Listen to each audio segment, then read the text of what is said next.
ሌላ ስራ ይዛሃል ግን ቲቪው በርቷል። ማትጠቀም እኮ ናትፈው።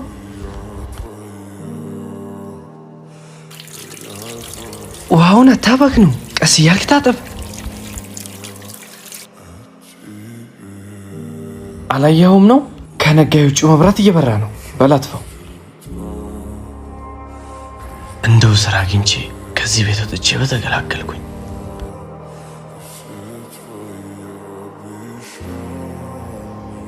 ይህንን ስራ እንዳገኘው ቀጥታ ወደ ሌላ ከተማ ወጣለሁ። ከማየም ንትርክ እርቃለሁ።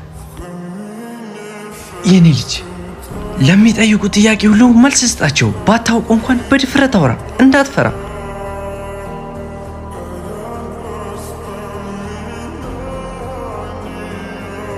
ጠባቂ የላቸውም ነው?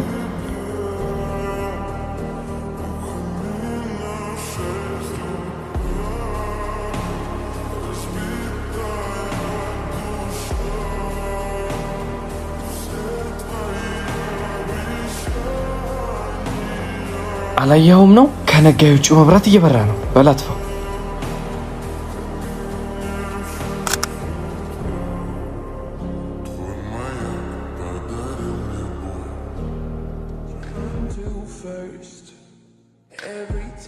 ዶክመንቶች ይኸው። እሱን ያዘው። አሁን መች ነው ስራው የምትጀምረው?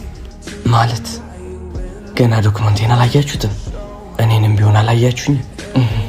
እኛ ከሱ ዶክመንት የበለጠ ለዚህ ድርጅት ማን እውነተኛ ሰራተኛ እንደሆነ የምንለይበት መንገድ አለ። ሁሉም ስራ ለመቀጠር መጥተዋል። እንደዛውም ሁሉም በካሜራ እይታ ውስጥ ነበሩ። ስለዚህም ገና እንደገቡ ነበር ቃለ መጠየቁ የተጀመረው። ማናቸውም ሲገቡ በሩን የዘጋ ሰው አልነበረም። ማናቸውም መሬቱ ላይ የነበረውን ቆሻሻ አንስተው አልገቡም። ማናቸውም በቀን እየበራ የነበረውን መብራት ለማጥፋት ዝግጁ አልነበሩም። ሁሉም ሰው ያየ ነበር ያለፈው። አንተ ብቻ ነበር ያደረግከው። ለዚህም ነው ስራው ለአንተ የሚገባው።